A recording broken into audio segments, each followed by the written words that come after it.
Hi guys, Aaron Dorr here, and as you guys approach your upcoming legislative session, after you've done your Red Fox 4, after you've chosen the issue you're going to fight on this session, and perhaps you've got your bill crafted and ready to go, one of the big questions you have to answer and choices you have to make is, who do I trust with this bill to be our bill sponsor? Who do I entrust all this to in hopes they don't screw it up once I give it to them? And it can be a big decision. In some states, maybe you have plenty of people that you can work with. In other states, you may have next to nobody. And so as you try to figure out and whittle down the names of those who could sponsor your bills, you're going to hear from all the establishment class, all the pretty boys in a state capitol, like where I'm standing right now. They're going to say, somebody who's in leadership, somebody who's ambitious, who's going places, somebody who has the governor's ear, all the insiders will point to the insiders and say, that's who you need to trust your bill with. He can get it done.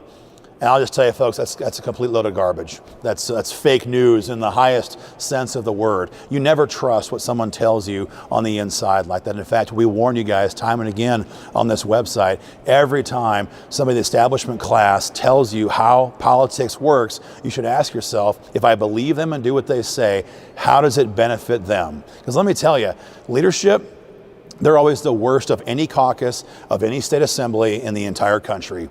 Committee chairman, same thing. They get that position. They hold that gavel because they've promised to do the speaker's bidding no matter what. If they want your bill dead, it's dead. That's how it works. Same with those who have the governor's ear or seeking statewide office. These people are looking to ride your issue to advance themselves, not to fight for your issue, to advance the issue.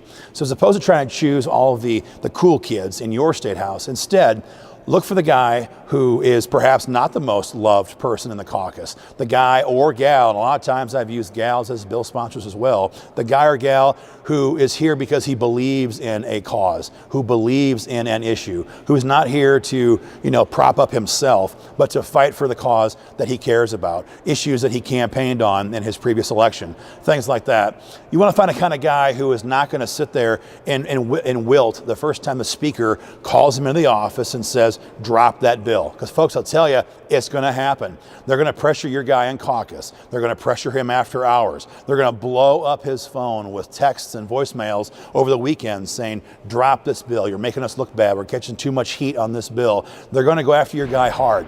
And I'll tell you also too, you can't always stop your bill sponsor from buckling to that pressure. Sometimes that happens. That's part of politics. But if you choose the wrong guy, if you choose the guy who's there to advance himself first at the expense of your issue, your bill is going to die.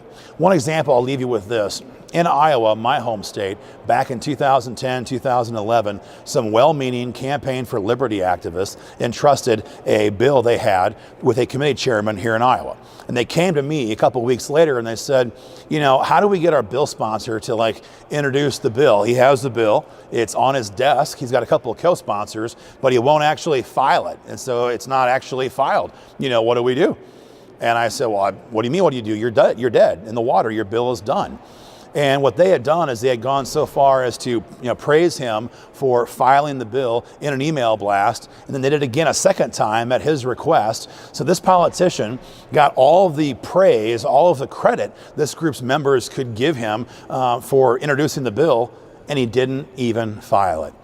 And the excuse they made with me when I was basically laughing at them for their stupidity was that he is a chairman of the committee and he is a constitutional law teacher at a community college.